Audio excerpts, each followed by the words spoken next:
Alright, hello everybody, welcome to the channel. First episode. Today I had an idea. I'm getting ready for a Gaslands game, and I wanted to do some winter type terrain, so I wanted to do some snow patches and some ice patches. And for my ice patches, and my snow patches of course, but all I'm doing is it's your regular sheets of plastic you're getting out of all your different material and everything like that. And this is some thicker stuff. I think it's going to work a lot better. This is some thinner stuff out of the Hot Wheels 5-packs. But we'll see how well this works. I might use this for my snow patches. But you just take your sandpaper. Let's see, I got 150 grit here. And you're just going to scratch up both sides. But don't go in straight lines, you know, give it some swirls and stuff so it's got a little bit of character to it. So, you know, just rough it up. You can go as much as you want or as little. Let's give it a little bit of character. We'll get it scratched up real quick here. And then just depending on how big you want your templates, so you know, I got a regular Hot Wheels car here. You want to be able to, you know, the car hits that, it's going to skid and stuff. If you're playing Gaslands, you're going to know what I'm talking about there.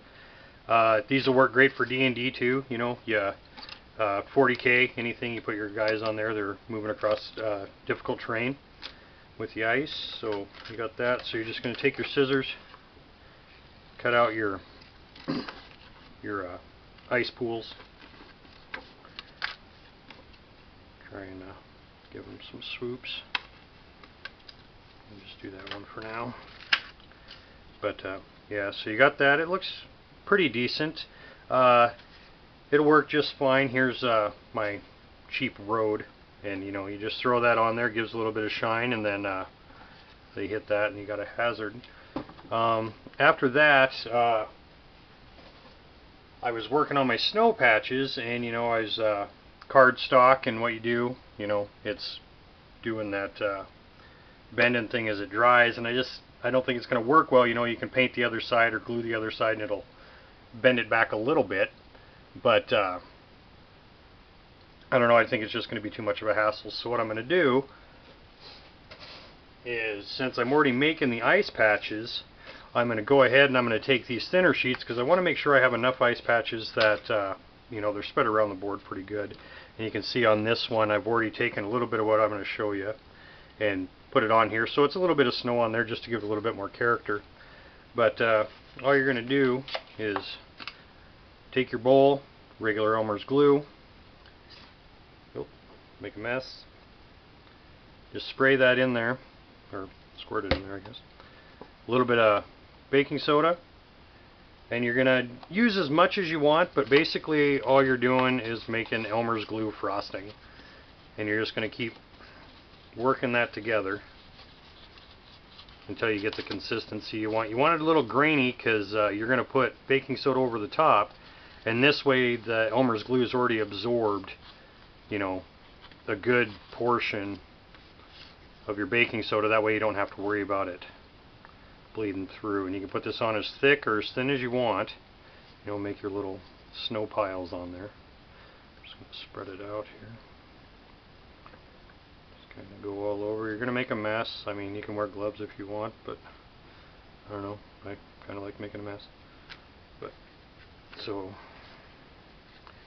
got your glue, and if you're playing Gaslands with it, I'm going to keep mine generic because I want to use them for other things. But if you're playing Gaslands, you can take some of your bigger tired vehicles and you can run them through there before you glue the tires, you know, and do tracks, and you can mud them up and that. And then once you're done with that, you just sprinkle it over the top. Just to kind of fill that in. You might have seen on those paper ones, they were a little blue. I was taking some pale blue here and painting the bottoms just so it would bleed through a little bit, and just give it a little bit more. So you can see it's got some good texture to it. Once it dries, we'll bump it off again, and then and actually, you know, it's just glue on the other side, but just let that dry and it should be good to go. But I'm going to do like 6 or 7 of these so they can be spread out all over the thing, and then 6 or 7 of these. So with Gaslands, you're going through, it's going to work like a sticky trap and gear you down a couple. And then with the ice ones, what I figured is you're going through them and it's going to add 1 skid dice or spin dice. I'm not sure, probably the spin one, as you go through it. So let's say one skid or slide dice or spin dice per 2 gears you're going through. So 1, 2, it's an extra dice. So that way you're taking, you're gonna have, it's just that up to hazard. So if you're going in 6th gear and you come across this, you're gonna have to roll your dice and try and cancel those out. Otherwise your car is just gonna start, spinning and shooting off the track there. So it should be good to go. Thanks for watching this episode. I'm hoping to make this a regular thing, and the better it does, the more I'll upgrade, so it's not just a crappy camera and crappy lighting, and maybe a better microphone. But thanks for watching. Like the video if you do. Subscribe to the channel. I'm going to try and do an episode a week. I've got lots of really good ideas planned, and probably some more to do with these ice ones. I'm not sure. I'm going to try out some stuff this week and see how it works out. Thanks for watching. Bye.